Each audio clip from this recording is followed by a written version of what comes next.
جب انسان کے دل میں یہ یقین پیدا ہو جائے کہ میرا رب میری دعا ضرور سنے گا، اس لیے نہیں کہ میں نے کوئی وظیفہ پڑھا ہے، صرف اس لیے کہ وہ میرا رب ہے، اور یہ اس کی شان ربوبیت ہے کہ اپنے بندے کی وہ خواہ کتنا ہی گرا ہوا بندہ کیوں نہ ہو، ہم مجھ جیسے ہی بندہ کیوں نہ ہو، اس کی بھی وہ سن لیتا ہے۔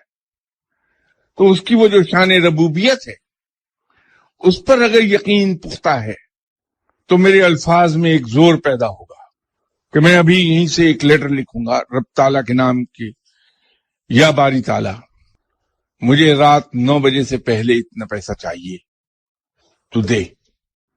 یہ جو مان ہے کہ یہ میں اپلیکیشن اپنے رب کو دے رہا ہوں، ایسا رب جو دعاؤں کو سنتا ہے، فریاد کو پورا کرتا ہے، جو مجھے پالتا ہے، تو جب اس یقین کے ساتھ میں اس سے ایک بات کہوں گا تو پوری ہو جائے گی۔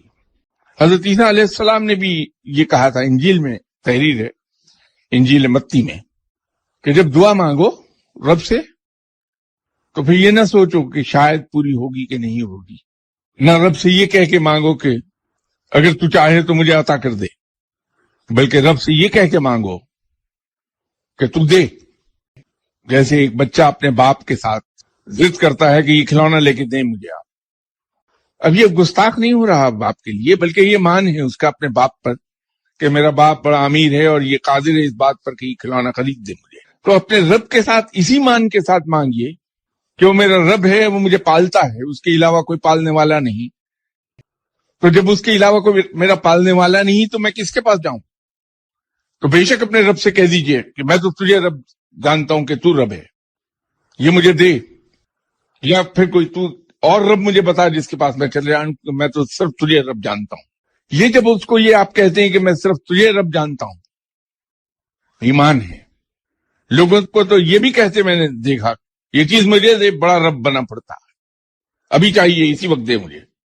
یہ گستاخی نہیں ہے، اس کا مان ہے اس بندے کا، اس لیے کہ وہ ایسا رشتہ جوڑ چکا اپنے رب کے ساتھ کہ وہ سمجھتا ہے کہ یہ وجہ ہی نہیں ہے کوئی کہ میرا رب مجھے نہ دے، کوئی وجہ نہیں۔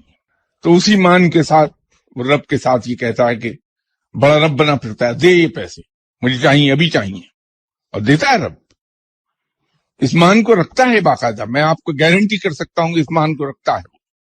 آپ مانگ کے دیکھیے کبھی اسی انداز میں، پکڑیے اس کا دامن، اس کو کہیے دے مجھے، ابھی چاہیے اسی وقت، اور دے گا۔ تو دعا مانگنے کا یہ طریقہ، اس سے مانگیے اللہ ضرور دے گا، مت جائیے کسی کے پاس۔ آپ بھی اللہ کو اتنے ہی عزیز ہیں جتنا کوئی دوسرا بندہ، آپ کیوں کسی کے در پر جائیں دعا کرانے کے لیے؟